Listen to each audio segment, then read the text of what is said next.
Hello friend, मैं आपका दोस्त विशाल सिंह यादव और आपका स्वागत है हमारे यूट्यूब चैनल जय गुरुदेव विशाल यादव में। और तो फ्रेंड, आज मैं आपको क्लास 12 फिजिक्स के 5 ऐसे मोस्ट इम्पोर्टेंट टॉपिक के बारे में बताऊंगा जो 12th बोर्ड एग्ज़ाम 2024 के लिए बहुत ही इम्पोर्टेंट है। तो फ्रेंड, आप लोग इस वीडियो को लास्ट तक देखिएगा ताकि आपके समझ में अच्छे से आ सके और क्लास 12 बोर्ड एग्ज़ाम फिजिक्स में अच्छे अंक प्राप्त कर सकेंगे। तो फ्रेंड, हम इस वीडियो को शुरू करते हैं। तो फ्रेंड, हम आ गए हैं अपने टॉपिक पर। देखिए, most important topic board exam 2024 physics का है ना। ये देखिए 5 मोस्ट इम्पोर्टेंट टॉपिक में पहला है गॉस की प्रमेय अथवा गॉस का नियम। दूसरा टॉपिक है आइंस्टीन का प्रकाश वैद्युत समीकरण। तीसरा है NPN संधि डायोड, जो आपको 5 नंबर में देखा जा सकता है और 3 नंबर में देखा जा सकता है। और चौथा है कूलाम का नियम। और 5वां है एम्पीयर का परिपथीय नियम।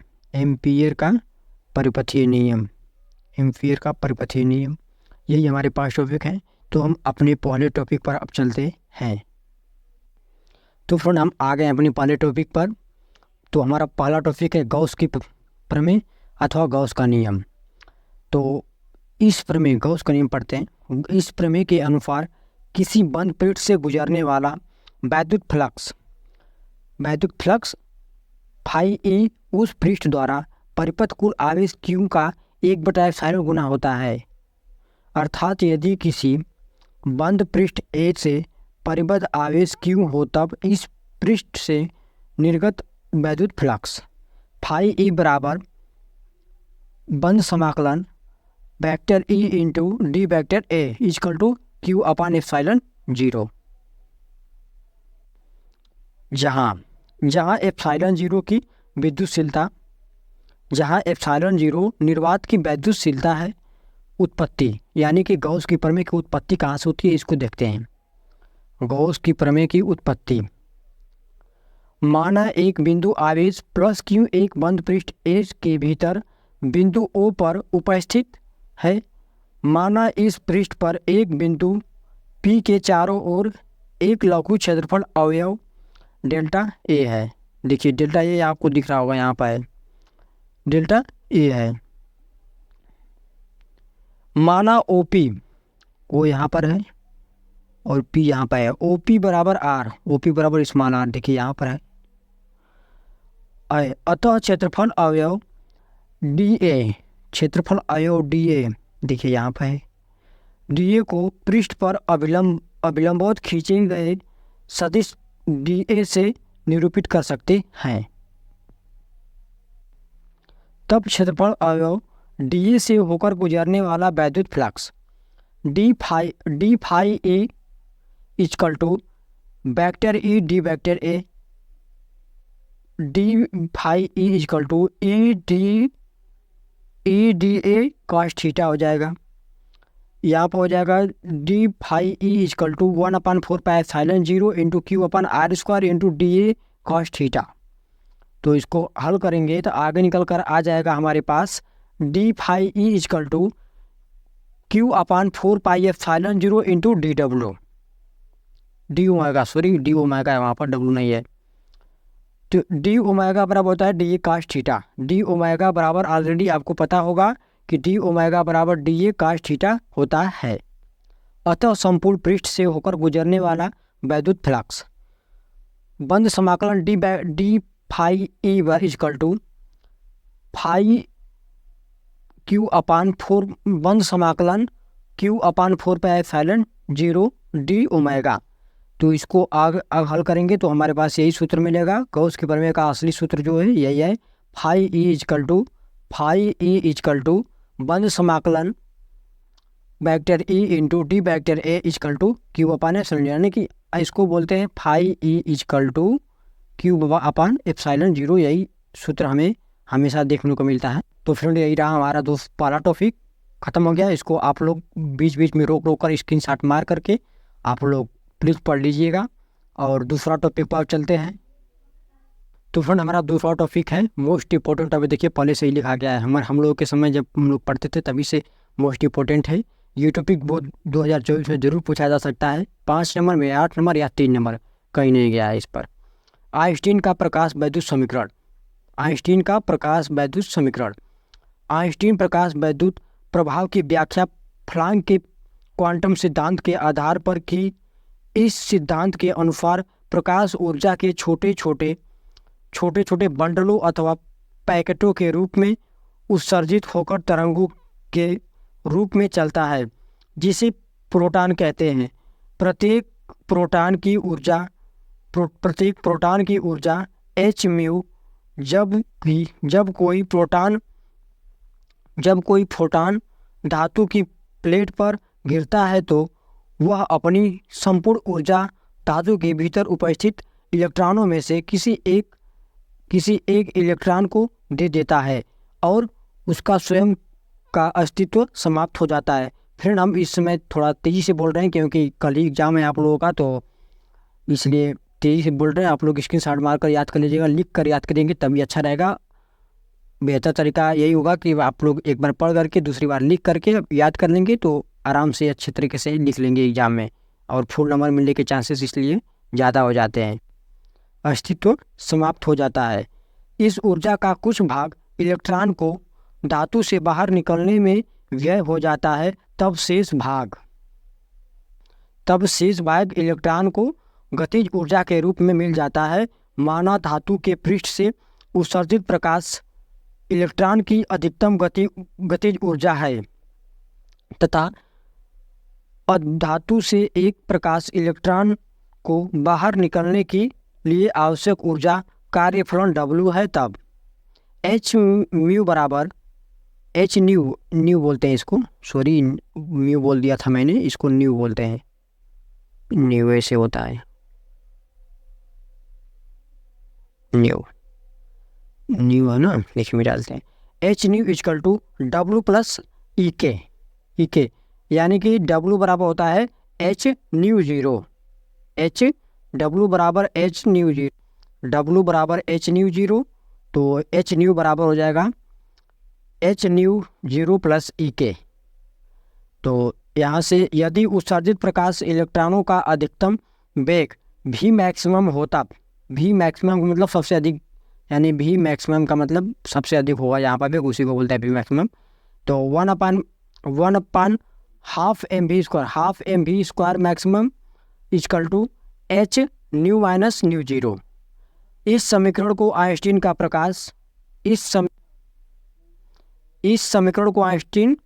प्रकाश वैद्युत समीकरण कहते हैं। यही हमारा दूसरा टॉपिक था। तो दोस्तों, आप लोग इसको लिख करके याद करके अच्छे से जाकर लिखेंगे। देखिए, आप लोग बोर्ड एग्जाम, अपने एग्जाम में कोई भी क्वेश्चन छोड़िएगा नहीं। प्लीज़ आप लोगों को इतना पढ़ कर जाइए कि ये पता चल जाए कि ये क्वेश्चन किस चैप्टर से आया हुआ है।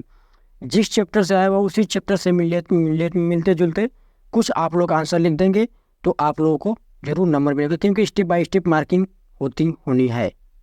तो फ्रेंड, हम आ गए अपने तीसरे टॉपिक पर, NPN संधि डायोड। यह एक मूल अर्धचालक युक्ति है। यह एक अर्धचालक क्रिस्टल होता है जिसके एक क्षेत्र में ग्राही अपद्रव्यों की अधिकता तथा दूसरे क्षेत्र में दाता अपद्रव्यों की अधिकता होती है। इन क्षेत्रों को क्रमशः P क्षेत्र तथा N क्षेत्र कहते हैं। इन क्षेत्रों की परिसीमा को PN संधि कहते हैं। इनमें निम्नलिखित चित्र से दर्शाया गया है। तो फ्रेंड, NPN संधि डायोड का यही हमारा चित्र है। अब चित्र को आप लोग देख करके अच्छे से बना दीजिएगा इसी तरह से चित्र, और उतनी परिभाषा लिख देंगे, 5 नंबर आपको फिक्स हो जाएगा। तो फ्रेंड, ये हमारा चौथा टॉपिक है। अब हम अपने चौथे टॉपिक पर आ गए हैं। तो प्लीज़ आप लोग से यही निवेदन होगा कि आप लोग स्क्रीनशॉट ले करके और याद करके लिख करके जाइएगा और अच्छे से लिखिएगा एग्जाम में। एम्पियर का परिपथीय नियम ये जरूर आ सकता है। इस नियम के अनुसार किसी बंद परिपथ की सीमा के अनुदिश चुंबकीय क्षेत्र वेक्टर V का रेखीय समाकलन पथ द्वारा घिरी नेट धारा I का म्यू 0 गुना होता है। अर्थात समाकलन, इसको बोलते हैं इंटीग्रल यानी समाकलन। समाकलन यानी कि खुले पृष्ठ को बोलते हैं इसको, और इसको ये है बंद पृष्ठ। जो ऐसे करके बीच में ऐसे जब गोलापात देते हैं ना, तो उसको बोलते हैं बंद पृष्ठ के लिए, बंद पृष्ठ के लिए होता है, और ये खुले पृष्ठ के लिए होता है। तो बंद समाकलन vector v into D vector l बराबर μ0 I। आगे चलते हैं, एम्पियर का परपथीय नियम की उत्पत्ति कहाँ से होती है। माना कागज के तल के लंबवत एक लंबा तार XY है जिसमें ऊपर की ओर धारा I प्रवाहित हो रही है। माना R त्रिज्या का एक वृत्तीय पथ है जिसका केंद्र O तार पर है। वृत्तीय पथ के भीतर बिंदु P पर चुंबकीय क्षेत्र B बराबर हो जाएगा μ0/2π इंटू I/R, समीकरण 1 यानी इक्वेशन फर्स्ट। यही हमारा चित्र है वृत्तीय पथ का, एम्पियर के परपथीय नियम का।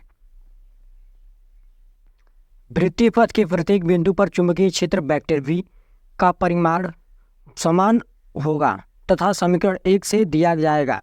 अतः वृत्तीय पथ के प्रत्येक बिंदु पर चुंबकीय क्षेत्र वेक्टर V तथा D वेक्टर L एक ही दिशा में होंगे। अतः चुंबकीय क्षेत्र के पथ के अनुदिश रेखीय समाकलन यानी कि रेखीय समाकलन, देखिए यहाँ पर गोला पड़ गया, ये बंद समाकलन होगा, बंद पृष्ठ के लिए होगा। तो बंद समाकलन vector B into D vector L equal to बंद समाकलन B into D L into cos 0 अंश। तो काश 0 अंश का मान होता है, काश 0 अंश का मान 1 होता है। तो बंद समाकलन vector V into D vector L equal to B बंद समाकलन DL। तो यानी कि बंद समाकलन vector V into D vector L equal to बंद B into 2πr, B into 2πr। बंद समाकलन vector V into D vector L equal to μ0/2π into I/R equal to 2π into R, समीकरण 1 से। तो आपको जो सूत्र प्राप्त होगा यह होगा कि यही सूत्र आपको प्राप्त हो जाएगा, यानी कि बंद समाकलन vector V into D vector L equal to μ0 I। यही एम्पियर का परपथीय नियम है, यही एम्पियर का परपथीय नियम है। यानी कि एम्पियर के परपथीय नियम का कोई अगर आपसे सूत्र पूछ देगा, रूल पूछ देगा, अगर 1 2 नंबर में पूछेगा तो इसका रूल पूछेगा, या अगर 5 नंबर में पूछेगा तो इसको उत्पत्ति सहित इसको सिद्ध करने के लिए बोलेगा, तो आपको ये ऐसे करना होगा जैसे मैं बताया हूँ। तो 5 नंबर फिक्स हो जाएगा अगर ऐसे इतना लिख देंगे तो। अब मैं अपने 5वें टॉपिक पर आ गया हूँ, और लास्ट टॉपिक कूलाम का नियम तथा वैद्युत क्षेत्र, ये चैप्टर का नाम है, लेकिन इसमें हम बताएंगे बस सिर्फ और सिर्फ कूलाम का नियम। कूलाम का नियम, इस नियम के अनुसार दो स्थिर बिंदु आवेशों के बीच लगने वाला आकर्षण अथवा प्रतिकर्षण बल दोनों आवेशों के मात्राओं के गुणनफल के अनुपाती तथा उनके बीच की दूरी के वर्ग के व्युत्क्रमानुपाती होता है। इस बल की दिशा दोनों आवेशों को मिलाने वाली रेखा के अनुदिश होता है। अर्थात यदि दो स्थिर बिंदु आवेश Q1 इंटू Q2 एक दूसरे से R दूरी पर स्थित हो, तब इनके बीच लगने वाला आकर्षण अथवा परिकर्षण बल यह बराबर यानी यह प्रोपोर्शनल Q1 इंटू Q2 बटे R स्क्वायर। ये देखिए, ये Q1 आवेश है, ये Q2 आवेश है, इनके बीच की दूरी R है। तो यह बराबर हो जाएगा 1/4πε0 Q1 इंटू Q2 बटे R स्क्वायर, जहाँ 1/4πε0 का मान 9 × 10⁹ न्यूटन और उसका मात्रक हो जाएगा न्यूटन मीटर स्क्वायर प्रति कूलाम स्क्वायर। और ये भी पूछ सकता है, ट्रिपल में पूछ सकता है, ये यहाँ से इतना ट्रिपल में पूछता है केवल। और जहाँ ε0 निर्वात की विद्युतशीलता है तथा ε0 का मान ε0 बराबर होता है 8.85 × 10⁻12 कूलाम स्क्वायर प्रति न्यूटन मीटर स्क्वायर। यानी कि देखिए 1/4πε0 की मात्रक का विपरीत होता है ε0 का मात्रक। तो ε0 बराबर 8.85 × 10⁻12 कूलाम स्क्वायर बटे न्यूटन मीटर स्क्वायर। ये आपका अगर इतना लिख देंगे तो 5 नंबर मिलेगा, और अन्यथा ये 3 नंबर में पूछ सकता है, 2 नंबर में पूछेगा तो सिर्फ और सिर्फ नियम पूछेगा, और 1 नंबर में जब पूछेगा ट्रिपल में तो आपको बस विकल्पी में जब पूछेगा तो 1 नंबर में जब आपको केवल पूछेगा तो ये ट्रिपल क्वेश्चन में आएगा, बहुविकल्पी क्वेश्चन में। तो प्लीज़ आप लोग को ये वीडियो अच्छा लगे तो चैनल को सब्सक्राइब और लाइक और अपने दोस्तों को ज़्यादा से ज़्यादा शेयर कीजिए कि वो लोग भी अच्छे नंबर पा सकें। तो फ्रेंड, जय हिंद साथियों।